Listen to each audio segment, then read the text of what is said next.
train de couper du bois que j'avais rentré dehors pour pouvoir essayer de le stocker là-haut. En sachant que j'avais fait un post sur Facebook pour vous demander vos avis. Et je vous remercie parce que vous avez été super nombreux à me répondre et à me conseiller. Donc finalement, je vais suivre vos conseils. Tout le bois dont je suis sûr de connaître les débits pour la fabrication de mes meubles et des ustensiles, des projets que je vais faire avec, je vais le débiter et je vais le stocker en haut comme si j'avais acheté du bois avivé. Et tout l'autre bois que je ne sais pas vraiment encore comment je vais le couper, je vais le laisser entier avec l'écorce, l'aubier et tout le pataquès. On va bien évidemment tout bien y ranger avec des petites lames d'air entre chaque bout de bois. Et on ira le ranger quelque part ou le bâcher pour l'instant. Mais en tout cas, on va s'en occuper. Avec Martin, depuis ce matin, on déligne des petits plateaux de frêne qui font entre 18 et 24 mm d'épaisseur. Ce genre de petits plateaux de frêne, je les adore parce que c'est avec ça que je fais des collages de plateaux de porte, mais aussi surtout des côtés de tiroirs, ce genre de choses. C'est vraiment idéal et j'ai pris l'habitude en tout cas moi de faire comme ça. Alors jusqu'ici vous me direz il n'y a pas de souci. Par contre nos plateaux, tu vois comme ça, nos avivés, ils font 2,50 m de long. Je les coupe à 2,50 m parce que je sais d'expérience que ça me va bien. Mais par contre ma mezzanine, elle ne fait que 1,75 m de profondeur. Alors jusqu'ici c'est pas vraiment un problème. Où ça devient un problème, c'est que vu que les bois vont être empilés et stockés là-haut, il y aura quand même presque 1 mètre qui va dépasser de la mezzanine et pendre dans le vide. Et ça c'est un peu pénible pour la simple et bonne raison, c'est que ça risque de déformer le bois. Pour ça, avec Martin, on a trouvé une solution. On a un petit peu de tubes d'acier et on va refabriquer une barre qui va être ici entre les deux murs, qui va dépasser de 50 cm et qui va venir permettre un appui à ces planches de manière à ce qu'elles reposent bien de partout pareil et qu'elles vieillissent bien et surtout qu'elles sèchent bien et que quand j'en ai besoin, elles ne soient pas toutes tordues. Donc, on fait une pause dans le sillage de notre bois et on va faire rapidement ce renfort, ce support. Allez, go!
Donc en gros, tu vois, gruger, cette machine, elle sert à faire des cadres de vélo. Voilà, avec peut faire des échelles, tout ce que tu veux. Donc ça sert pour le chauffage, la plomberie, les cadres de vélo, tout plein de choses. Et puis là, en l'occurrence, ça nous sert à faire ce genre d'assemblage. On va pointer, on va faire ça au semi-auto, ça va aller super bien, rapide, tout. On va faire nos équerres. Et ensuite, on viendra mettre notre tube par-dessus. On y fera peut-être un point de chaque côté et ça ira franc bien. Allez, on y va.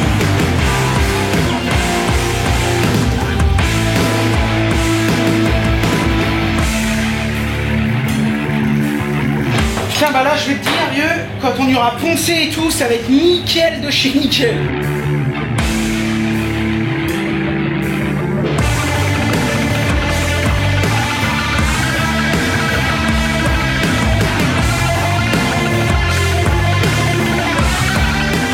J'ai une grosse écharpe de mort dans les doigts. Putain, j'ai un lito en métal. Ah, j'arriverai pas à l'avoir. Désolé, j'arrête parce qu'après les bichons me disent tu dis trop.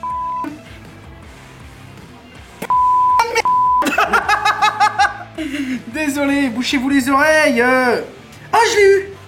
Fera plus chier celui-là. Donc normalement j'en ai 3. Je vérifie juste ça passe, et ça c'est gros, ça passe. Tu l'auras déjà avalé ça, vieux. T'as déjà calmé. Hop.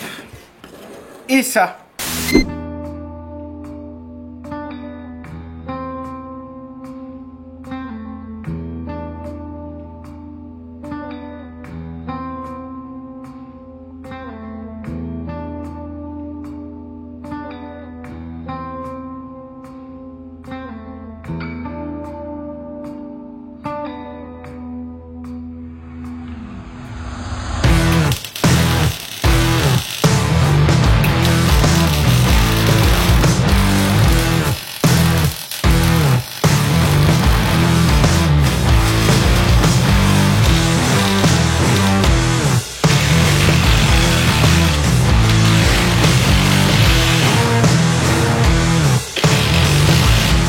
Bon alors les bichons, du coup, on a décidé avec Martin de refaire une platine qui vient se prendre par le dessus. Comme ça, tu vois, rien que sur cette pièce de fixation, il y a 4 points. Et d'ailleurs, on peut même voir que ça a tordu la ferraille. Donc tu vois, c'est quand même plutôt pas mal. Avec de la 680, ça bougera pas. Et donc là, on voit bien que la règle, elle touche et qu'elle vient toucher ici. On va faire un petit point vite fait là-haut, comme on a fait avec les autres, là, un petit point de soudure juste pour dire de sécuriser la barre. Et ensuite, eh bien, on va pouvoir commencer à stocker le bois qu'on a coupé et on va pouvoir continuer d'en déligner. Hier, pendant que Martin m'a filé un petit coup de main à faire la ferraille, j'ai commencé à déligner du hêtre. Donc ça va être pour faire des petits meubles de salle de bain. Je te prépare des trucs vraiment tout simples. Mais je suis très content parce qu'il est très beau. Donc là, c'est du 55 d'épais, mais il en reste encore beaucoup.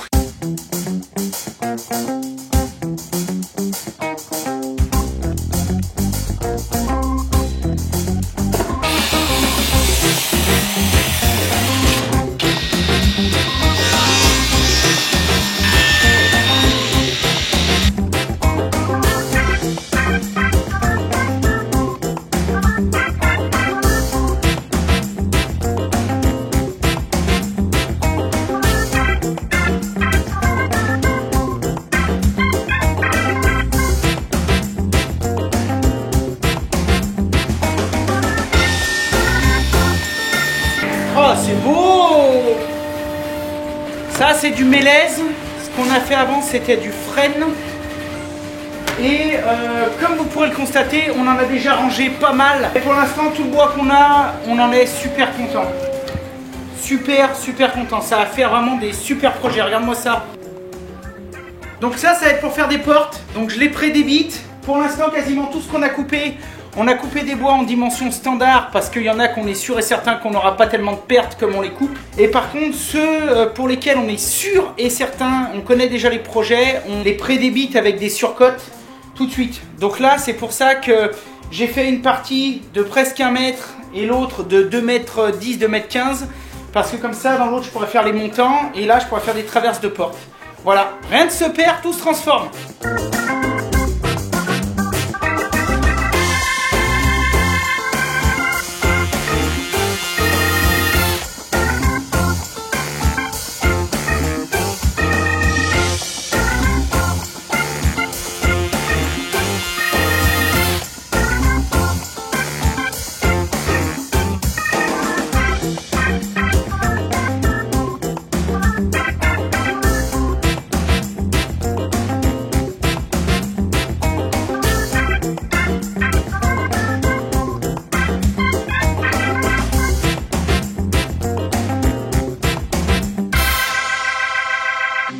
Ah oui, c'est quand tu dis que t'as fait tomber un caillou, t'as fait tomber un caillou. Hein. Là, elle passe dans la machine, ça queen. Ça queen. Ça va mon Seb ce matin? Ça va, nickel. Nickel. On est armé. Seb, il découvre la petite visseuse mitraillette. C'est le bal. C'est une tuerie.